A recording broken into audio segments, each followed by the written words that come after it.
comme tout le monde. Tous les ogres en passent par là. Je veux dire, ils font tous leur crise d'adolescence, mais après, elle cesse, et ils deviennent adultes. Quand ils sont enfants, ils pensent souvent au futur, en rêvant d'écrire les légendes les plus effrayantes, dans un château sombre et froid, où ils grignoteraient des petits-enfants, en s'entraînant à faire peur. Et puis, ils se rebellent, contredisent leurs parents, refusent de vivre dans le froid et tout ce qui va avec. Oh, cela ne dure que quelques petits siècles, et puis ça passe. Mais pour certains, comme pour Chummo, ça traîne, et ça ne passe pas. Il a déjà plus de 2 millénaires, mais ça ne passe pas. Il s'en inquiète parfois, et en parle à son ami Tab, dit le chauve. « Tab, je trouverai jamais ma voie. »« Et pourquoi tu dis cela ?»« Mes parents veulent que je vive dans le froid, que je construise un château sombre, que je fasse peur, et que je mange des enfants pour alimenter les histoires les plus effrayantes. » Comme tous les parents.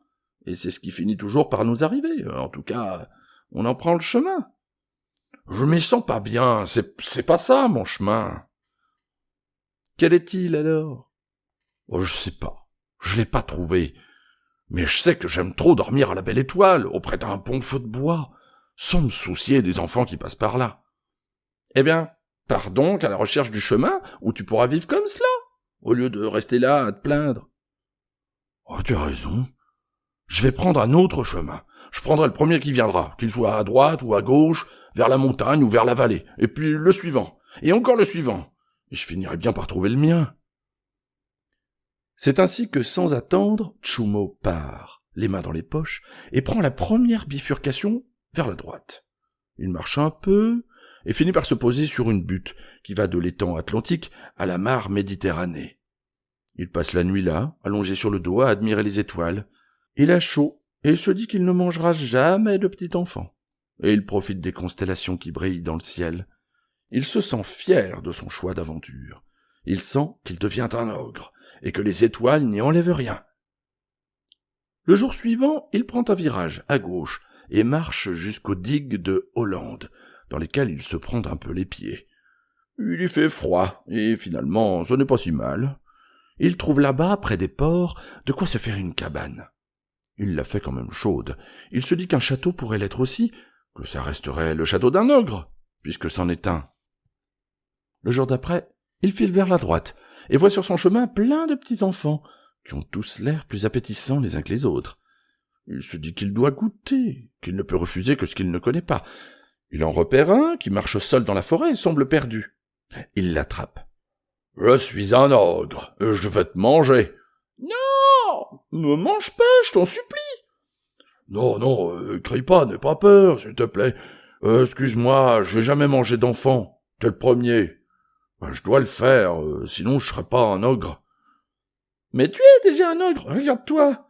Me manger ne te rendra pas plus ogre. »« Ça je le sais, mais les autres, que vont-ils penser de moi si je mange pas d'enfants? Si je vis pas dans un château froid à écrire d'effrayantes légendes? Si je fais pas peur? »« Ah, mais tu fais déjà super peur. »« Ah, c'est vrai. Mais je veux pas vraiment, tu sais. »« Ah, et qu'est-ce que tu veux? »« Un château chaud, où on voit le soleil le jour et les étoiles la nuit, et puis écrire des histoires drôles avec les enfants. »« Ah, c'est possible, ça. Je peux t'aider si tu veux, mais libère-moi avant. » Chummo épargne alors l'enfant, et ils s'en vont tous les deux sur un petit sentier. Pendant la marche, ils élaborent ensemble le plan de la nouvelle vie de Chummo.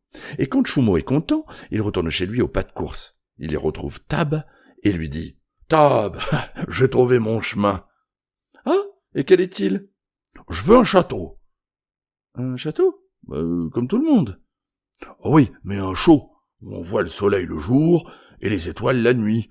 Et puis, je vais écrire des légendes. »« Des légendes? Mais comme tout le monde. » Ouais, mais pas des effrayantes, des histoires drôles avec des enfants. Ah, et tu leur feras peur, comme tout le monde. Sûrement, mais je les mangerai pas. On écrira ensemble. Bien, c'est un chemin original. Il semble ressembler à celui de tout le monde, mais il est très différent. Bon, en tout cas, t'as bien fait de le chercher ailleurs, puisque tu l'as trouvé. Et ouais, Tab, j'ai appris ça. Pour trouver son chemin, il faut pas être dessus.